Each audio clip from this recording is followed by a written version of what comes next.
as I mentioned in my opening statement, a priority of mine has been restoration of the Gulf Coast rail service, which we've been waiting for some 15 years. This is an undertaking that I and many others have been working on. And in 2019, the Southern Rail Commission received a Christie grant award of $33 million for this project, but there is much more to do. Mayor Buttigieg, early in your term as secretary, would you have an interest in coming to Mississippi to see the Gulf Coast route from New Orleans through the Gulf Coast of Mississippi and on to Mobile? I would. Thank you for the invitation, Chairman. I'd love the opportunity. Find a seconder usually when I do this, but I don't care. I don't need a seconder. My own opinion is enough for me, and I claim the right to have it defended against any consensus, any majority, anywhere, any place, any time. And anyone who disagrees with this can pick a number, get online, and kiss my ass. A representation, the quality of legal services to be performed are greater than the legal services provided by other lawyers. I'm Harry Steele, Backwoods Southern Lawyer. You found the Backstory podcast. We have breaking news from one of our participants and my partner in crime, Mr. Ripp, who got the coronavirus vaccination today. So today, that and Mr. Russian is hanging in there in the garage in Houston. Yes, sir. Yes, sir. A lovely, balmy day. So interesting times. Like I said, the Pollyanna that I was, not Jack, was going to happen on January 20th, and it did not. I agree. I didn't think it would either. The vial did not return. The president was impeached for the second time. We'll just call him the douche. The deuce. And 21,000 National Guardsmen, or 25 or 26. Hell, at that point, what does it really matter? Except all the Republicans. The only thing I've seen on Fox News today is how all these poor people are having to sleep in the parking garage.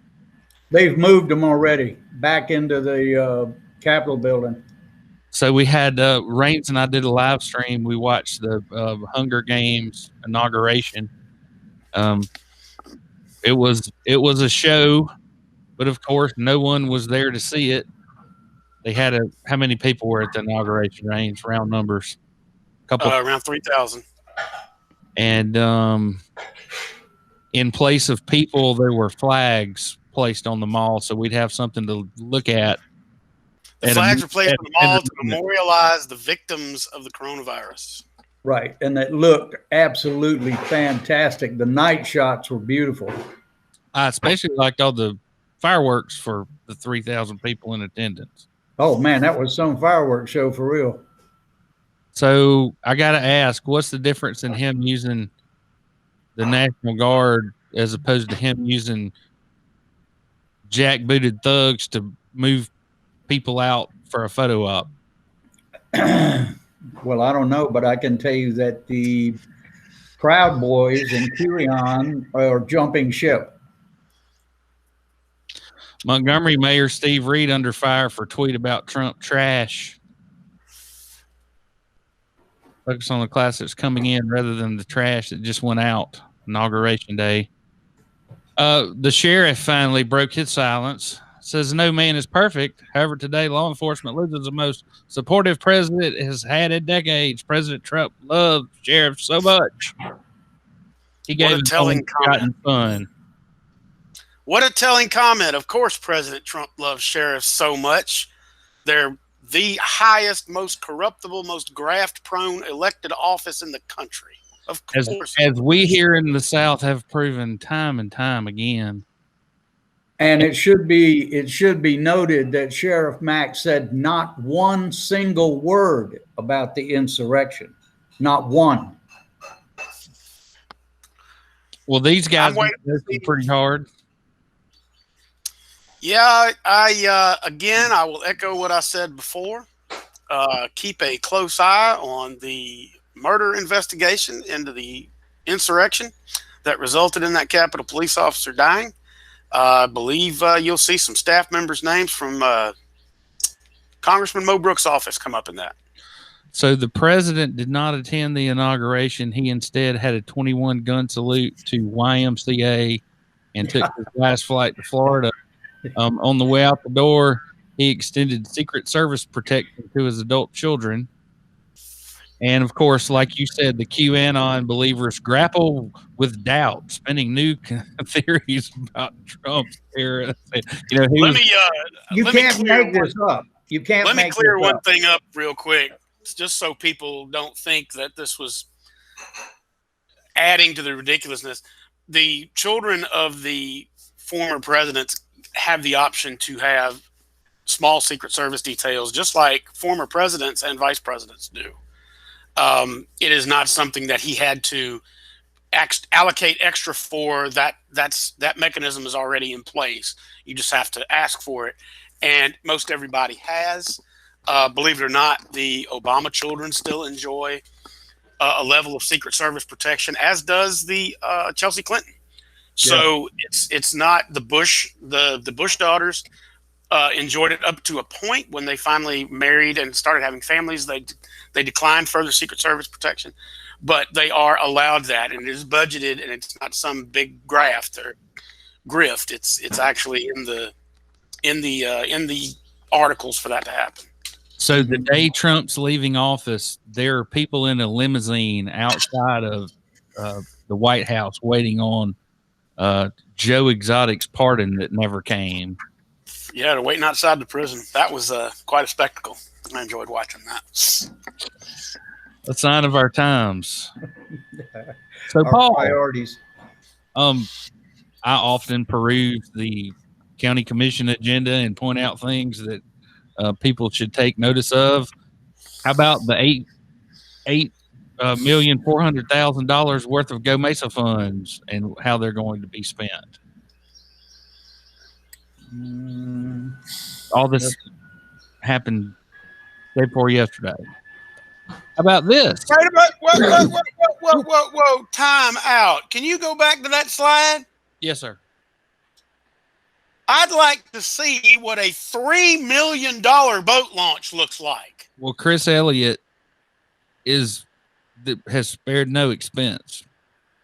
Do you guys remember that joke I told about how to get a bridge built in New York City? You guys remember that? That's what that reminds me of. You know, how dare you come in with a bid so high? Well, that's because it's $1 million for me, $1 million for you, and we'll pay the Mexicans $1 million to build the bridge. What a crock! A $3 million intercoastal waterway boat launch ought to come with a free boat. Really? Really? You ought to see the parking lot. You ought to see the design on the harbor there. It is incredible. So yeah. So while everybody's looking over here, watch the birdie. How about this? Rescind action taken by the Baldwin County Commission on January 5th, 2021, more specifically agenda item which says approve an amendment to the agreement between the Baldwin County Commission, the Baldwin County Sheriff, and the mutual agree to sharing of $62 per diem for federal prisoners as provided in the contract with the U.S. Marshal Service in the following manner. Of the $62, $24.80 per day per federal prisoner goes to the Baldwin County Commission, and $37.20 per day per federal prisoner goes to the sheriff. Now, we've covered that.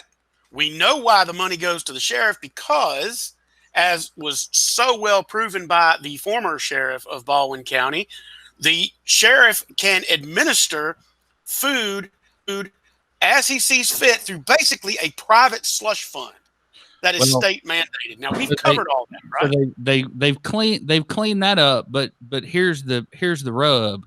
The $37.20. I mean, we're saying we don't have any space to house anybody, but we're building a new tower, and what we're doing is we're overbuilding the jail so that all of this $37.20 can go into the pistol permit fund or whatever kind of fund that the sheriff has total control over without the legislative branch having any say-so over those funds.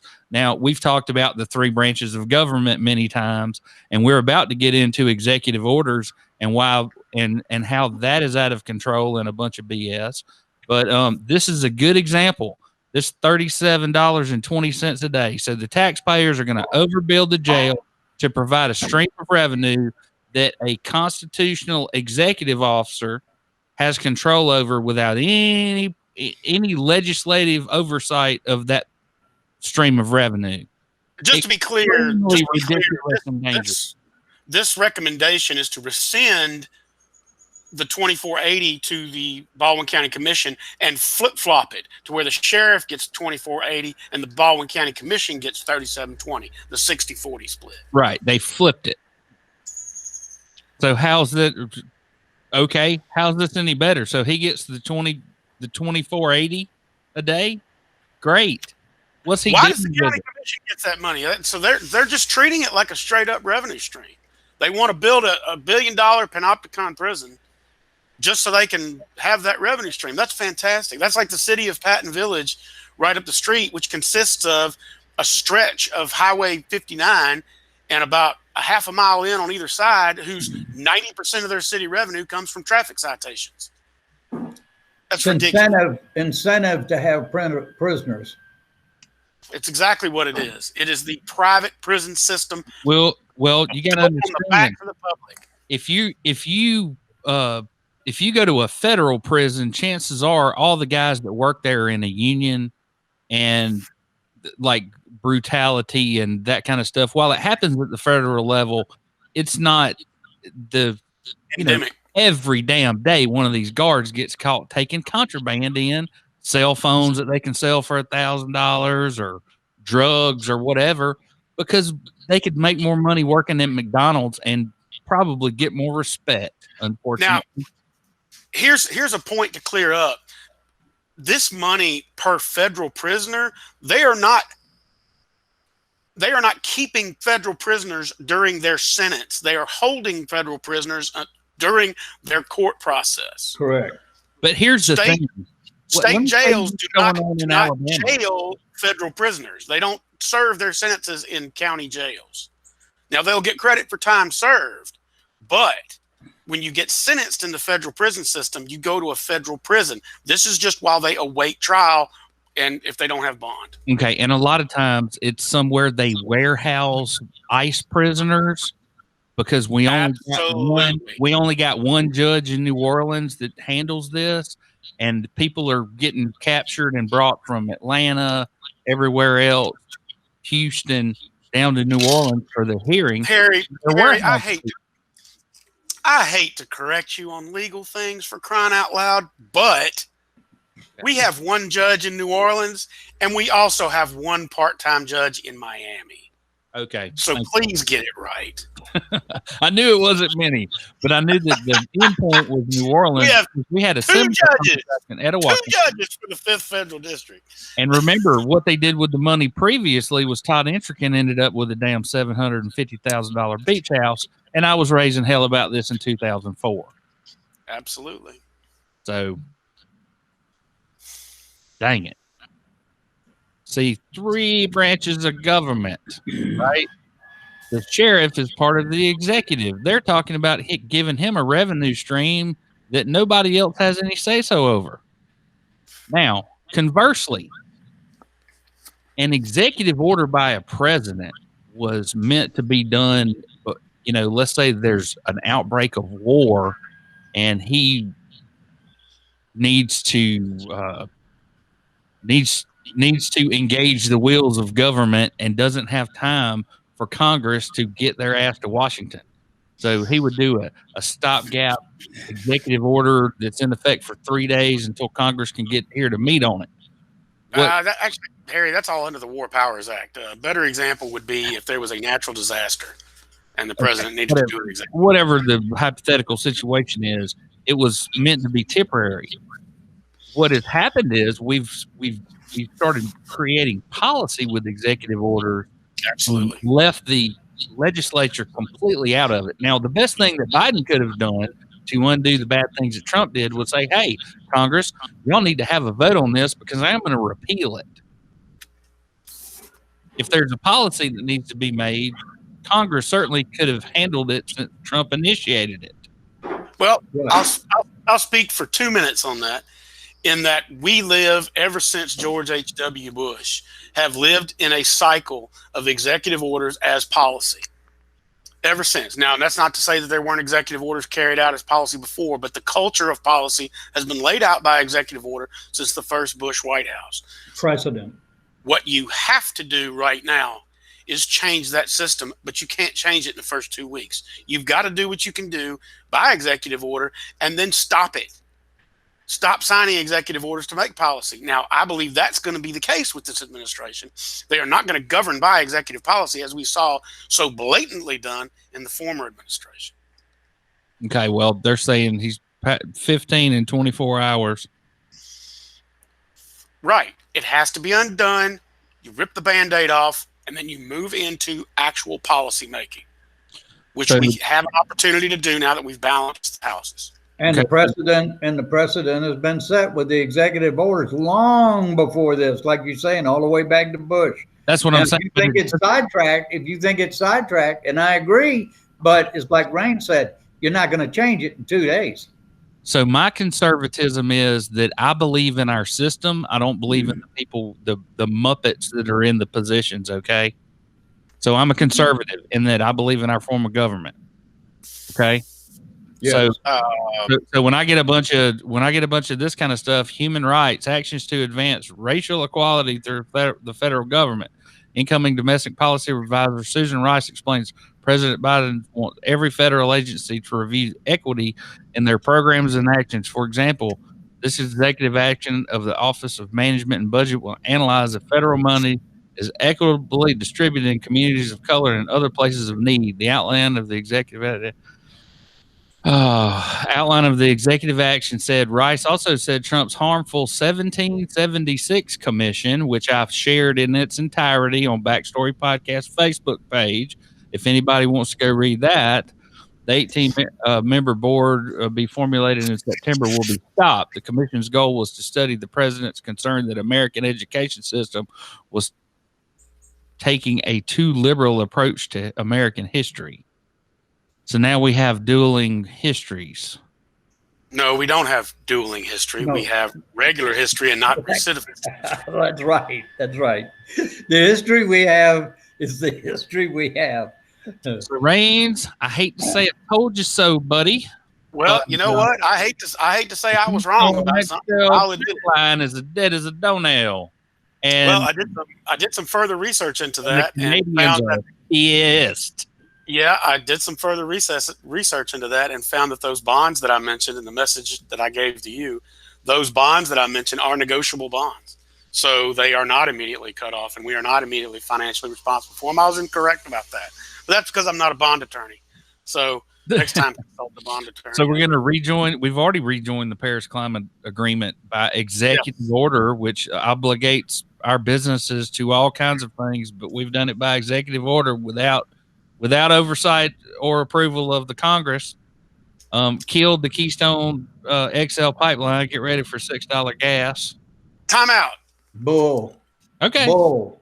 Okay. The U.S. Congress voted not unanimously, but voted to enjoin the Paris Climate Agreement under President Obama. It was rescinded by an executive order. It has been corrected by executive order. Correct. That's that. There we go. Immigration.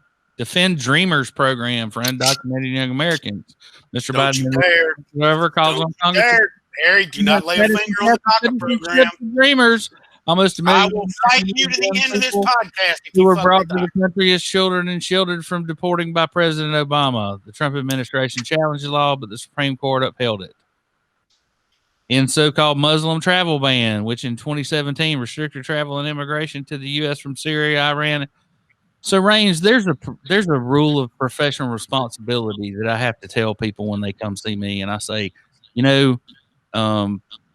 because of the nature of your case, I need to tell you about the political climate here and why it may be a better idea for you to file this in federal court if we had the opportunity as opposed to this backwater jurisdiction here in Alabama. You understand what I'm saying, right? Waterburn.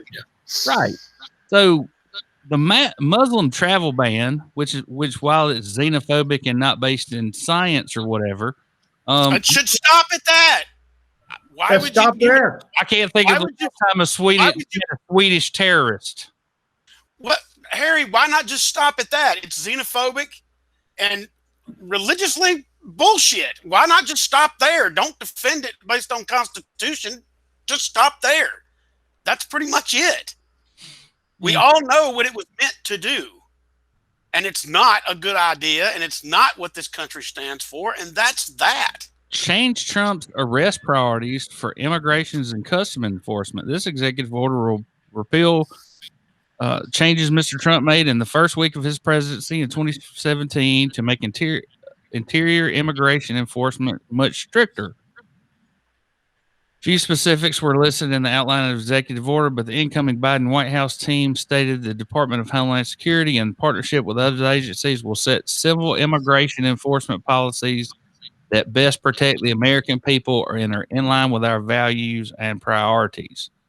They stop the border wall construction, will end the national emergency declaration cited by President Trump to divert money to the wall, building of the southern wall. Fantastic. COVID-19 response, start 100 days mask challenge, restructure federal government coordination to COVID-19. So basically the idea is Amazon's going to deliver the shit. Financial relief for Americans, extend eviction and foreclosure moratoriums. I guess the federal government's providing money for all these landlords that aren't getting paid. They can say, well, apartment 3 hadn't paid. That's not correct. That's not correct. Part of what your stimulus is for. Landlords can apply for the PPA assistance program, just like everybody else. It is not bailout money for landlords. Right. It's a moratorium. And just because they put off the eviction does not mean that individual does not own. That's right. They still got to pay the rent back. They're just saying you can't kick them out during the hardship, which is correct. So Biden's $1.9 trillion relief plan unveiled. We talked about this last time, Raines. Have you heard any more blowback about that $15 minimum wage? Harry, that's the federal minimum wage. Let me clarify this for everybody out there. Right. That is not raising the state minimum wage of every state to $15 an hour. That's raising the federal employee minimum wage to $15 per hour. There were park rangers making $12.50 an hour. There were people in federal law enforcement that were making less than $15 an hour. It just raised up the minimum GS1 to $15 per hour. And if you want to complain about federal employees making $15 an hour, find any PFC in the U.S. Army and ask them how much they make. Really? Okay, so I want to talk about cabinet picks. All right. A menagerie of diversity or a menagerie, because here's the thing, and this is how if by some miracle one day I find myself in the presidency and I'm looking for somebody to run Health and Human Services. I don't know who the person is, but I know what position they're in. Whoever the guy that's run MD Anderson out in Houston for 10 years, I'm going to go to him and say, "Hey, buddy, you got to take one for the team and a huge pay cut and a whole lot of headache, but we need you." Well, I don't necessarily agree with that. What you have to do when you pick your cabinet is you have to pick the people that are going to bring you and bring your administration the best information possible. That's so the mayor of South Bend, Indiana, knows more, is the best person in this country to be the Secretary of Transportation. He may not be the best person in the country for it, but he is definitely the best person for this administration. And qualified. Now, he did really well as the mayor of South Bend. I'm about to play my high step and turkey thing. He is going to If advise. he wants to, but if you want to, but the idea that he's the best person to lead that department is a position that's going to be hard for you to defend. Well, listen, Harry, you can say that about any damn person you want to up there. Doesn't make any difference. Oh, You I can don't say that about any one of them. I think our But I secretary will say this. has I bona will fide. say this. In the last administration, we did not have a cabinet. We had acting cabinet people. We didn't have a cabinet. We're taking off here with a cabinet. And as far as highly controversial, so far, not one has jumped out there that have I seen. Have you, Rains? I mean, that's really, hot, totally controversial. There are some, well, there's some pretty hot picks. Interior And I'm not secretary. I'm not going to take a whole lot of time talking about who the hot picks are. Janet but I'll tell you Yellen, this. she's the damn crypt keeper. All these Okay. 80-year-olds in here. Okay, All Janet Yellen was the former chairman of the Federal Reserve. Yes, I know. All right. And so Yes. she's Treasury Secretary now. It is a natural climb, and I'm glad that she's there. She has bona fide out the wazoo when it comes to economic policy. Why not have the best you can get right in there? And I defend that one. I'll stand on somebody's coffee table to talk about that. There are a few hot takes in here. I'll give you that. Catherine Tai as the U.S. Trade Representative. Yes, she's Asian. She would be the first woman and the first woman of color to serve as the U.S. Trade Representative. But she's also been the general counsel for the House Trade Commission in Ways and Means for 30 years. Right. She knows the job. So Got let's the put her in clipboard there. standing along the wall, waiting for their turn. Well, let's give it 6 months or a year and see how many of these people are still in position. And if they're still in position and they're doing their job, that's going to set some type of record as compared to the last administration. Would you agree? Where Yeah. we didn't know who the hell was who the whole 4 But years. you know what, Paul? I'm not gonna stand on that though, because I refuse to be one of those people that says no matter what's going on now, it's better than it was. I don't believe in that. That's a pandemic within the service industry. It's like, hey, Yeah. you think it's bad now? You should have been here last year. Fuck that. No, you got to go and shoot the moon with these things. Are there a couple of sacrificial lambs in there? Yes, and I'll say it right now: the Department of the Interior, Alejandro Morales. Mayorkas. Ye- He's the former deputy secretary of the DHS. His not confirmation hearing did not go well.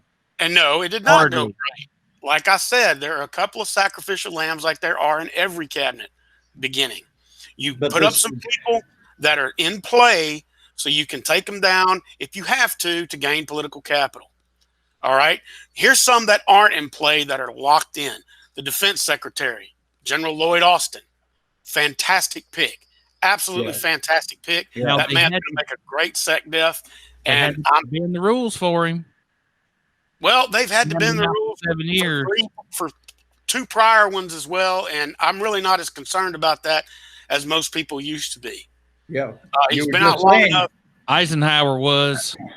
Well, you No, were just saying, Harry, you were just saying you wanted the best pick. Here's one of the best picks, but yet you Yes. don't like the rule being bent to get the best pick. 4 years from now, he'd be eligible. Eisenhower wasn't the pick that got the waiver. You're thinking of George Marshall, who was No, chief I'm of saying Eisenhower said beware of the industrial military complex, and that's why the defense secretary always had to have been out of the service for 7 years before they served. Well, I think Lloyd Austin, having been a former deputy chief, deputy chief, anyway, being a former head of CENTCOM, and before that, the guy's got a great record in Spec Ops. I mean, the guy was basically the 10th Mountain Division for 15 years, and he was the face of it and the head of it, and he was with the 82nd as well. And I think he's a fantastic pick for this. Yeah. I'm sure he's a kick-ass soldier. That's not the point. There was a reason there was a sit-out period, a cooling off period. All right, let's talk Corona stuff. So, No. point 24.7 million infected in the U.S. with 412,000 deaths. More than World War II. 97,901,000 infections globally, with 2,099,562. We'll call it 2.1 million. Yeah, sadly. Alabama, 436,000 cases with 6,486 deaths. We're still clocking along around 4,000. And we have still not seen the holiday peak yet. We have still not seen the results of Christmas. 14.3 million vaccinated in the United States so far. Here's our daily death rate. 3,000. Here is the latest information as of just like 4,300 yesterday. We have the doses administered in Alabama and the doses received. So we're less than half. Well, you know what? I like to see that number moving up, though. I like to see that ratio closing a little bit. I think in the next 2 or 3 weeks, they're going to be getting on the ball. I hope. I really believe that. Okay, so Paul, break it down for us. Tell us about your experience and how you got the injection today and all that. Well, John Olshu, who used to be a weatherman there in Mobile and has the site Fairhope now, reached out to me as a veteran, asked me if I had it, and I told him it was 2 months till my 75th birthday. So I didn't qualify on the 75 and older. There was no indication anywhere in Baldwin County about under 75, and it looked like a 2 or 3 week window before you could possibly get it. So he got me an appointment in Hattiesburg, Mississippi. And then I told him about another close friend of mine, John Barquette, who's a veteran and an amputee. And he went with me. He got him a appointment. We drove to Hattiesburg. My appointment was at 10:20. John's was at 2:20. We pull up. The National Guard's got control of the whole site as far as where the cars go, how they go. You pull up, you talk to a nurse, you fill out 2 forms. You go through one checkpoint, you go through another checkpoint. Everything is double checked. One person on the left side and the right side. Of course, we're in the car. This is a drive-through. We're motioned to go up forward. We go into a little tent area. Bingo, we get the shot. Then we are maneuvered all the way around the parking lot into a line where you have to sit for 15 minutes. And then at the end of the 15 minutes, you show no signs or reactions to the vaccine, you're able to go. That went like absolute clockwork. I mean, we got there almost right on the dime, 10:20. And by the time we left, I mean, you know, we left before 11 o'clock. I mean, we just went straight through. And there also was no, in this particular site, there was no statewide registration because we both are from Alabama. He's from Daphne and me from Fairhope. So we used all the right information, and there was no residency was required. And bang, I got it. So now I'm 3 weeks ahead of where I would be. And for Barquette and myself, special thanks to John Oshu for reaching out to veterans and helping us. I didn't know that was available. He must have had some real good connection there. Pfizer is the one that we got. So no injection site soreness or tenderness or what's going on? Paul, are you going to have to get a second vaccination? Yes. On the, I think, I can't remember the date, but 21 days, and we get the other one. I had no reaction, but now, you know, my father was in the military, retired colonel, and I went to and from Europe probably 3 times before I was 10, then served in Southeast Asia and also lived in Central America. So all my life, I've had various vaccinations and shots for different tropical things and stuff like that. I've never had any reaction. The only reaction I ever had to drugs was when I OD'd on penicillin. And that's because I had the flu, and I was in the Marine Corps in North Carolina, Camp Lejeune, and I wasn't thinking straight, and a lot of guys were sick. And one of them he said, well, here's what they gave me for what I got. And I was delirious. Instead of taking one every 4 hours, I was taking 4 at once every 1 hour. And I OD'd myself on it and never had a reaction since. Yeah, that was pretty interesting. They take me in this room and they kept screaming at me that I had to be allergic to penicillin. I kept telling them there's no way I had penicillin all my life. And they said, it's got to be the penicillin. And then finally they realized I had an overdose. The doctor left, everybody left out of the room. And this nurse was supposed to give me, a male nurse was supposed to give me a shot. And I was blowing up like a balloon is the reaction you got. It just felt like I was literally blowing up. And I remember that nurse leaning over to me and he said, you're in for one hell of a nice ride. And he gave me a shot. And I mean, I hallucinated for maybe about an hour or so. I was rearranging pictures on the wall and everything else, but I've never had a reaction since then. Jesus, Paul, that reminds me of the old saying that if you weigh 100 pounds and eat a pound of nachos, you're now officially 1% nacho. Yeah. Well, I never did that again. All right. So my favorite person to crap on because nobody else will do it. Dr. Anthony Fauci says he now feels liberated to speak freely on science. So we got to talk about two things, okay? Anthony Fauci being totally full of BS and worried about keeping his job when he should have been telling us all the truth, number one. And number two, our personal fears of being kicked off YouTube back in February and March because we didn't discount the fact that the Wuhan lab in China, not only were they working with the very virus that escaped at some wet market across the damn street, they'd already genetically mapped the virus.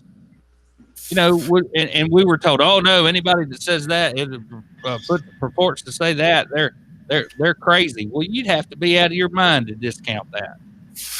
And one more time, Anthony Fauci sitting here after he's already told us that he lied to us about not wearing a mask and it not being important. He was looking out for the frontline healthcare workers who needed masks more. Now he's telling us, well, I feel liberated to really tell the truth and do my goddamn job that I've been in since, I don't know, he was in it since the 80s, since AIDS. He's been the director there. Time to move on. His previous son of a bitch, Harry, 300,000 dead people on his hands. Oh, right now. Come on. Give me a friggin' break, Harry. My God in heaven. There's a platform called Parler that you can go join to rant about Dr. Anthony Fauci. I will not in any way shit on Dr. Anthony Fauci. He is doing a heroic job, has been doing a heroic job since day one, as one of the top scientists. Absolutely not. Absolutely not. I will didn't tell us the truth. Well, here's one person doing her job. The governor extended the mask mandate. Yeehaw. And we have that's going to be extended again. Watch and see. And Mo Brooks still claims that rocks tumbling into the ocean cause sea level rise. Mo Brooks is probably going to get indicted. Don't be surprised if he or his staff don't get indicted. Tennessee fired their coach and almost all of the assistants over an NCAA rules violation. Well, that happens. Hank Aaron died, very importantly. And so I would like to move on to the Ripp report and some Lagniappe. Is everybody game?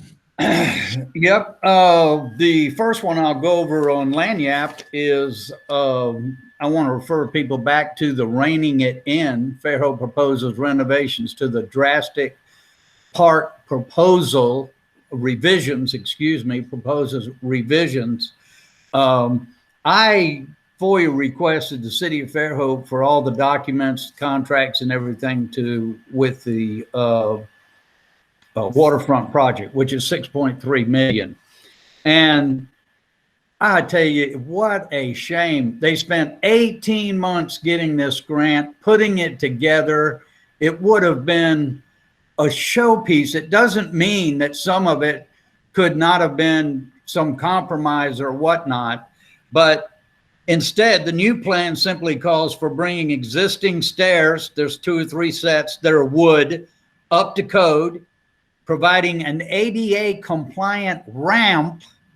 That's going to be something to see. And let's see, it will not provide the new bathrooms. It will not provide the new viewing area or the amphitheater. What you're going to get now is a watered down renovation of old stuff that will need to be renovated later. And it's a crying shame. I read with great interest the last comments for the 2 sections that the new mayor put out for the waterfront. And the thing that blew my mind the most was just how off the mark these people were as far as what the facts were. They were not bulldozing down a bluff. You know, it's covered with kudzu. And we've talked about this before. What they're calling the bluff is the remnants of what they graded away when they built the pier in the 2 parts. The whole thing is just completely preposterous. But when I got into the design stuff, the one thing that they're going to have to comply with in the contract is, in addition to all designs and constructions have to be met with full compliance with the Americans with Disability Act, following the complete street objectives, and be pedestrian and cycle friendly. So it's going to be interesting to see how they put that into this, because they're changing so much as it just being renovations. But it just really is disheartening. The first 18, 19 months that they had this, they had hundreds of people that chimed in what they wanted. Overwhelmingly, a jetty on one end with maybe a little swimming area. This was for younger kids, but the jetty was designed to keep the bulkheads from being damaged every time they have a storm. So that's all wiped out, okay? The parking, which was being moved just a little bit, so where you have more pedestrian-friendly area, all that's going back just like it is. So nothing is going to change whatsoever. It's really disheartening. It could have really been something Fairhope could be proud of. I think when they get through doing it, you're not even going to know, you know, what they did. But we'll see. Then on the Lagniappe, the other one that they have in Lagniappe, Dale Leash, COVID-19 vaccination rolls out and gets organized in the area. We talked about that earlier. And I do think that within the next 2 or 3 weeks, the window will be open for a lot of people. Daphne has had it for over 75 for the last week. And the next one, the next one is, despite critics, Alabama's environment is best it's been since standards were first measured. This is being written by Lance LaFleur, director of the Alabama Department of Environmental Management, also known as the Alabama Department of Environmental Maniacs. He quotes, "Unfortunately, a lot of what ADEM does to protect the state's water, air, and land goes unnoticed and misunderstood by the public." That's the first thing you want somebody to do, is that I know more than you, so you know this. Misunderstood by the public and the media. Several environmental organizations even sued to end ADEM's authority to oversee the federal Clean Water Act program in Alabama, falsely claiming ADEM was not tough enough on polluters. And at that, I will say, Barry steam plant. Okay, he ends up, but let us not ignore the fact that the state of environment in Alabama is among the best in the nation and getting better. I can assure Alabamians this department will continue to work to protect human health, the environment, for all of us in our state's natural wonders. Ladies and gentlemen, it was Mr. Lance LaFleur at ADEM that we contacted for Publix when they flooded Fly Creek, not once, not twice, but 3 times, which has seen 5 lawsuits we never got ADEM to do one single thing, nothing, because they were in the pocket of the developers. So, Mr. LaFleur, I don't believe that I'll pay much attention to what you're saying, and I'll say bury steam plant, bury steam plant. And ladies and gentlemen, if bury steam plant ruptures, which we're being warned of, it's going to make the BP oil spill look like nothing. The last thing that we're coming to, and I think this is real interesting, Harry, because we've been paralleling this for a while with the sheriff's department responsibilities, you know, and in the Jonathan Victor case last week, where Jonathan Victor was killed by the sheriff deputies for holding a fanny pack, wasn't no more than 21 feet when he was shot, and he was shot 4 times. I remind everybody that handles a weapon, the first thing you ever learn is do not shoot at anything you cannot see. So they did not see a gun. But in the police reform written by Gabe Times and bills aim to provide a crisis intervention training, this is Senator Andrew Jones is proposing this. We've been working hand in glove with APOST, and these bills were originally proposed last session as part of a larger mental health package. But because COVID-19, we only had time to pass a limited number of bills. The goal is for the officer to recognize they are dealing with a situation where there is a mental illness and deal with that in a different or more sensitive manner than they might deal with a normal person who is committing a crime or a traffic stop. And I remind you of Mr. Robert Yates and also Jonathan Victor, both who had every indication that there might be a mental illness, both who were shot and killed without any intervention. And then in the case of Jonathan Victor, the sheriff's department went as far as in a deposition as saying in the deposition that they had no such training. So go figure, okay? So, Paul, if you'll go back to the Backstory podcast solo that I did some months ago, you will see the seeds of this being planted when people played politics and used their positions for personal vendettas against people. And the quality of training in Alabama went down. And so now we're going to reward these people who treated APOST as their personal fiefdom. Now we're going to give them a bunch of staff and a lot more people because they completely failed at what they were doing.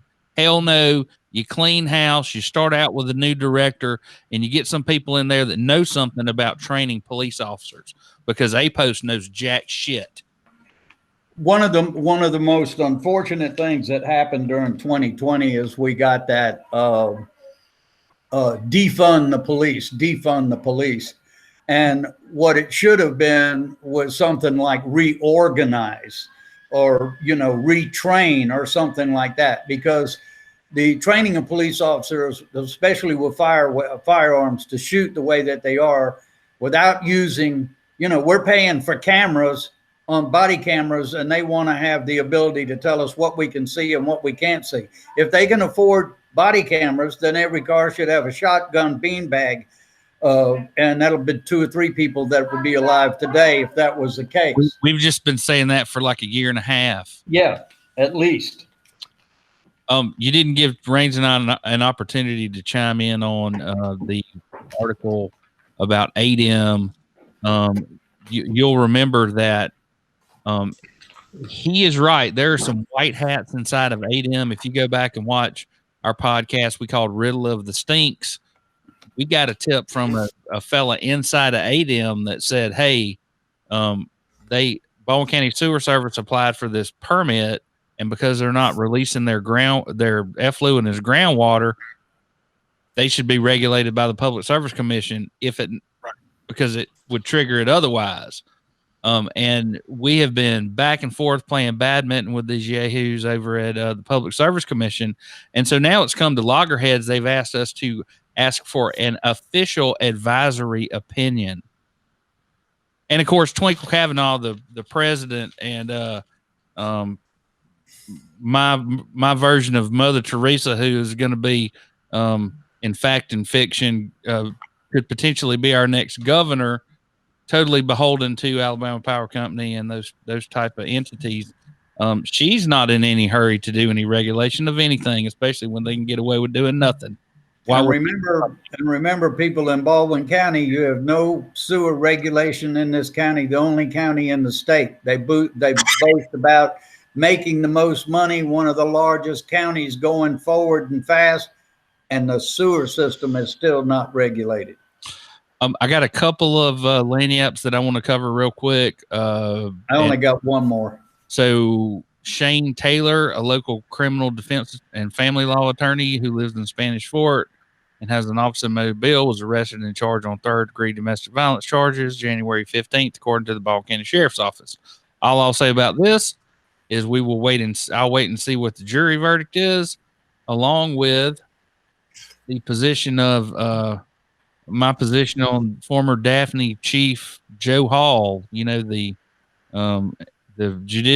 Daphne Municipal Police and Court Complex are named for Mr. Hall, where he was to be tried, and his attorney has had the case moved to Fairhope Municipal Court, where we know how things often go. Well, look at Spanish Fort. If he's a third-degree assault in Spanish Fort, he should be able to walk because the mayor can slap a magistrate there. So, I mean, he should be able to get out of that himself.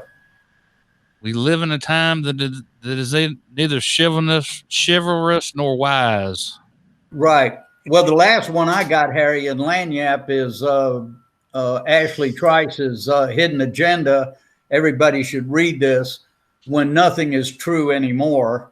And we're going into 2021, and I can't think of anything more than what needs to change is people need to stop posting and saying things without it being factual and checking things out. We try to do that here on this site.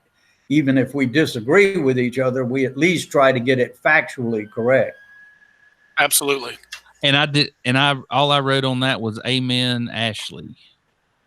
You need to go read it. Yeah. Okay. So Jeff Poor, Rain's favorite dude, wrote a story. I commented on that at Alabama taxpayers' expense. And it's all about how the First Amendment and private companies, and we've beat this to death. My biggest problem with these tech platforms are antitrust and the fact that they're too damn big, which leads us into a technology / economic story for the ages. Ship to order, Amazon proposal, latest in a series of distribution center investments by Gabe Tynes, with a proposed $45 million capital investment in a vacant 24 acres in Spanish Fort Town Center. The possibility Amazon will build a second distribution center in the area may be the latest in an economic development trend trickling upwards in recent years. That will really help that area, I tell you. Late last year, Bone County officials announced the grocer ALDI will construct a regional headquarters in Loxley, a $100 million investment providing 200 white and blue-collar jobs, when completed later this year, it'll join the Ace Hardware distribution center in Loxley, which opened in 2000 after a $35 million capital investment, providing 300 jobs and $6 million payroll. Lee Lawson, president and CEO of the Ball County Economic Development Alliance, said the same old crap. We're located between blah, blah, blah, blah, blah, and on this corridor, blah, blah, blah. Lawson said that under a non-disclosure agreement with Amazon regarding specifics of the proposed Spanish Fort facility, but if built, it will serve as a last line of delivery and be among the smallest types of facilities they build. Spanish Fort official says the promised building site must be rezoned before additional negotiations can continue. So in October of 2000, the Baldwin County Commission approved a 10-year agreement with ALDI for the abatement of non-educational ad valorem taxes, including taxes imposed on construction-related expenses and mortgage recording documents. The deal was reportedly worth $3 million. So in Alabama, you can abate non-educational ad valorem tax, property tax. You also can get a certificate so that your builder avoids paying sales tax on all of the construction equipment that they may buy. And ironically, a lot of these industrial development boards and public building authorities will actually go in and build the facility and lease it back to the company for a loss, which is what I believe is a violation of the section 94 and 95 of the Constitution of 1901 that says you can't lend your credit to private enterprise. But we're doing it all the time, and we're giving these things away, and we're growing like a weed. And if it weren't for the Bayway, everybody that worked in Mobile would live on the Eastern Shore if they didn't mind sitting in traffic for 3 hours. And also talking about economic development there, still, I think we're going into the 10th year now for the mega site. The mega site's still not made $1, and looks like Amazon didn't even look at that site. Why would they want to deal with those people in Bay Minette? Right. That's why. That's why. Congratulations, Bay Minette. That's exactly why. Mayor and council and utilities board and police chief, right on down the line. Just fantastic people. So I wanted to talk a little woke BS, just some things that I see going on. We will no longer refer to our unwelcome guests as illegal aliens. What will they be? Shit if I know. Raines can tell us what's the latest woke. Because there's Wokeistan and there's Trumpistan, and I'm in neither, and don't care to be. Yeah, well, I just remember seeing the Statue of Liberty and the country being formed by immigrants, so I have a hard problem going any further than that. Well, if you're an alien and you're here illegally, it's a shortcut. Illegal alien. So to show the unity. Yeah, there's laws for that. There's laws that handle that, man. I understand that. The unity, $1.9 trillion for minority. Did you hear all that? He threw Asians in there too, that by per capita are doing better than me, you, and Raines, our demographic. And I will stand here in defiance of the federal laws that keep to come to our great state and force us to do things that the federal government has no right to do, and make Alabama bend to the will of the U.S. Justice Department. And I will stand here, Mr. National Guardsman, Mr. Marshal, sir, and I will stand here as long as the people will hear me. That's so big tech is overwoke. There's legislation afoot to mine people's social media to see if they are white nationalist. You know, the one thing with social media where you got to be a little bit fair about, this is a complete experiment that we've never had before. I mean, you know, what is it, 30 years ago, we just were being introduced to fax machines. Okay. And look where we are now. So I think some of the social media platforms, it's not that they didn't think through it. It's just that it is so much more complex and has so many more ingredients that could be thrown in, be it political or whatever. And the gullibility of the general public was never equated in there as to, you know. I think it was equated in there, Paul. I think that's all part of it. You know, one of my favorite quotes from Tom Clancy, one of my favorite authors from way back when, is that the control of information is something the elite always do. You know, and he talked about it being in a despotic form of government. He said information knowledge is power. If you can control information, you can control people. And I would go so far as to agree that there are serious antitrust issues involved with social media platforms. And it goes back to the original foundation of the antitrust laws in this country. Do we really want the flow of information controlled by private companies? I don't see. Can we talk about reefer madness and people? I don't see a quick fix to that. I don't think that there's a. I think that there are people with a lot of brain power, and they're educated and intelligent people seeking in a pure science way to attack this problem.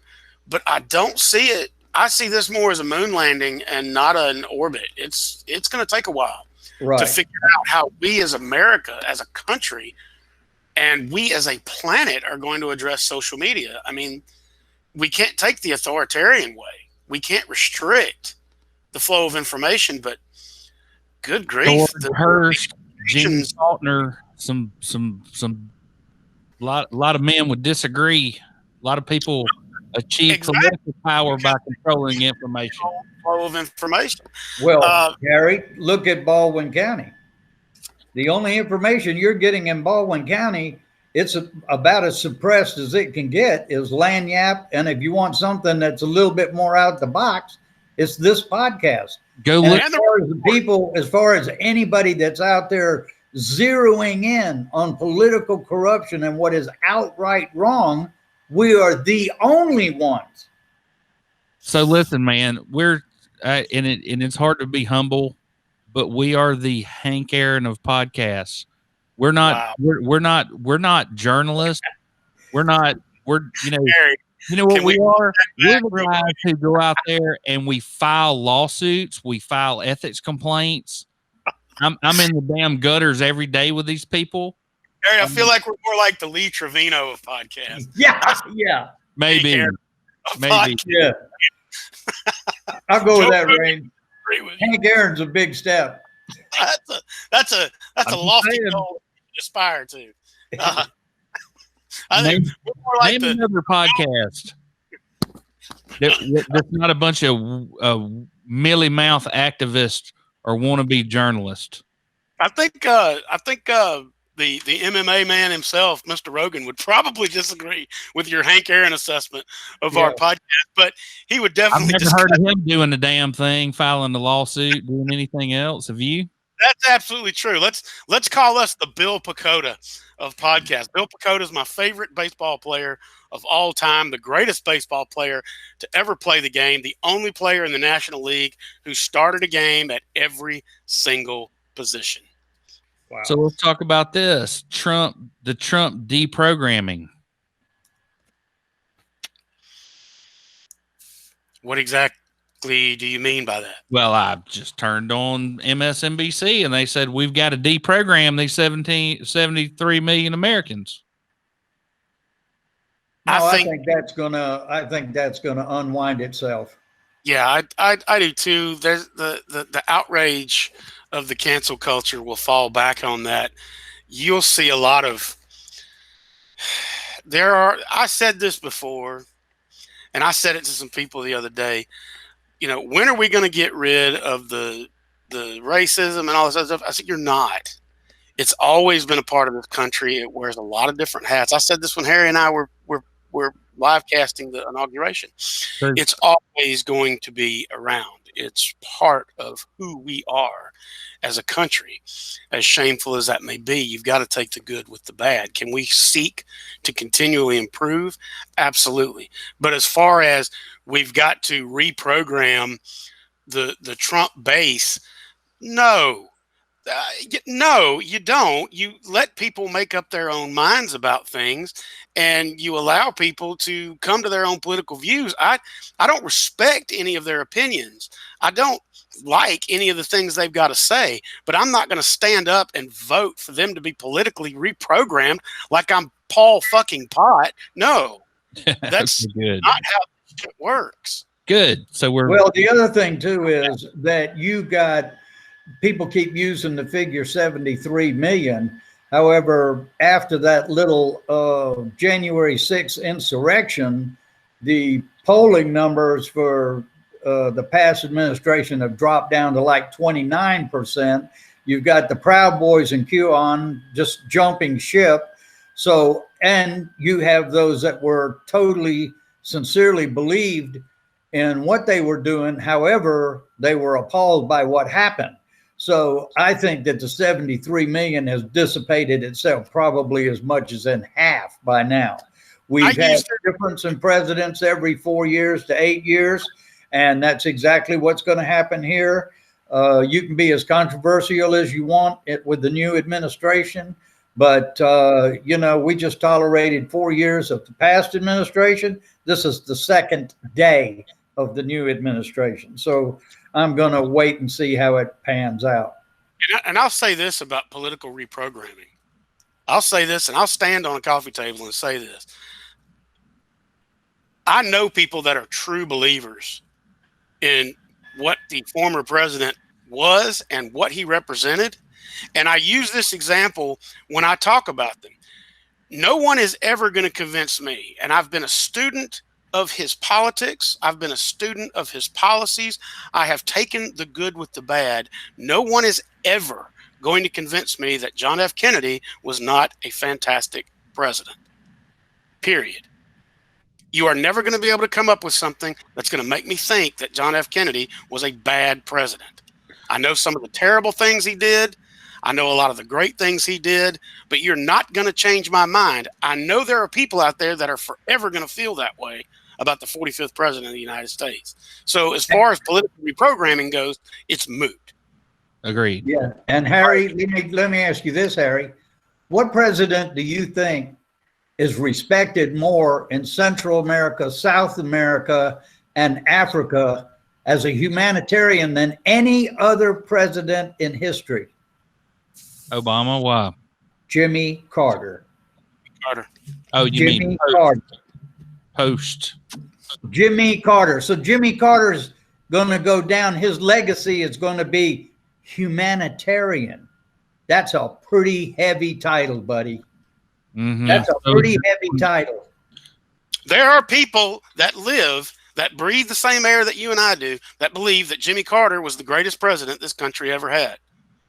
There are people to their grave that are going to believe that. In the same vein, though, there are people that are going to believe that the 45th president of the United States is the greatest president we ever had. Political reprogramming is wrong. Okay. Absolutely. Just walk past it. It's wrong. It's not something we do. It's not who we are as a country. It's not who we are as a culture. Okay. Jimmy Carter put all of his business interests, his peanut farm, into a blind trust. There's a lot of things that we can admire about a peanut farmer with a PhD in physics. Back to a story we've been trying to keep up with for you, Parler versus Amazon.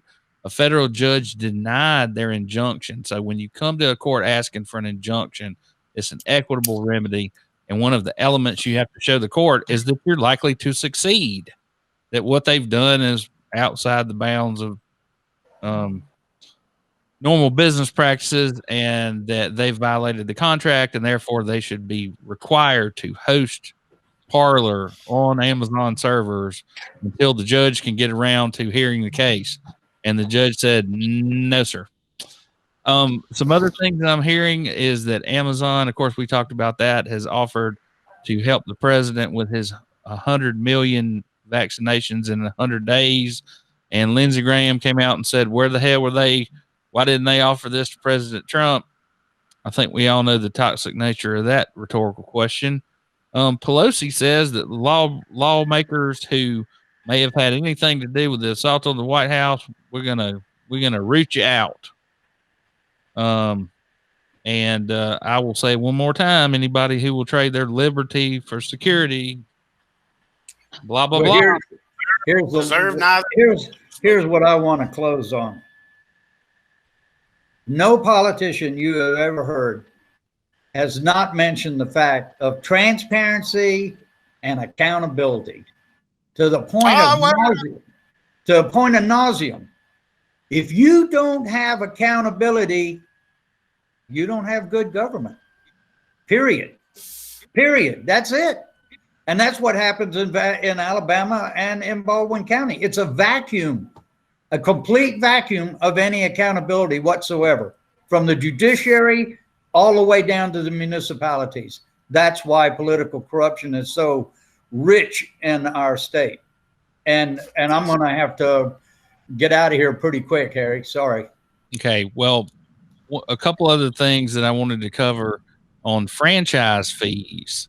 There's a push afoot to make Hulu and Netflix pay cable fees, and those are in the form of franchise fees that, like your cable company pays a franchise fee to the county for the use of the right of ways to run their cable. You know, a little cable big around as your pinky finger. Of course, here in Baldwin County, if you're running sewer pipe and putting lift stations in the right of way, nobody really cares and regulates you. All right, Rains, you got anything else? No, I don't think that Netflix Hulu thing's going to go anywhere, to be honest with you, because of the international implications of that and because of the Smoot-Hawley Act. But I will say it's been a great week to be an American, finally. Happy with what's going on. Completely and utterly support the efforts of Dr. Anthony Fauci and all things he does and all things that he says. Rock on, Doc. You keep doing what you're doing. Don't worry about George Wallace Jr. down here. All right. So there was a story that Paul missed. There was an amazing little town film shot in Fairhope. Oh, yeah. Thank you. Yeah. City gets Hollywood shout out on national television. Right. Right. And one final, if you will indulge me, gentlemen, I do enjoy my free speech. The American Bar Association Rules of Professional Responsibility, Rule 8.4, misconduct, maintain the integrity of the profession. It is professional misconduct for a lawyer to A, violate or attempt to violate the rules of professional conduct, knowingly assist or induce another to do so, or do so through the acts of another. Commit a criminal act that reflects adversely on the lawyer's honesty, trustworthiness, or fitness to be a lawyer and representing others. I'm going to skip on down to the end to the newest point. G, engage in conduct that the lawyer knows or reasonably should know is harassment or discrimination on the basis of race, sex, religion, national origin, ethnicity, disability, age, sexual orientation, gender identity, marital status, or socioeconomic status, in conduct related to the practice of law. This paragraph does not limit the ability of a lawyer to accept or decline or withdraw from representation in accordance with Rule 1.16. The paragraph does not preclude legitimate advice or advocacy consistent with these rules. So not only do you have to look over your shoulder for all of these other rules, now I have to worry that maybe somebody might think I'm a meanie and picking on somebody because of their national origin or something like that. Well, Harry, I wouldn't worry about it. When you go down and surrender your bar license, I know a guy that used to be with Baldwin County Public Works, probably write you a letter of recommendation to get on with them. Yeah. Well, this is what he's gonna kick me in the head next time he sees me for that. I told you guys this free speech stuff and cancel culture would get out of hand, and it's my position that it finally has. No. Okay. All right. I gotta get out of here. Agree. Thanks for your time, guys.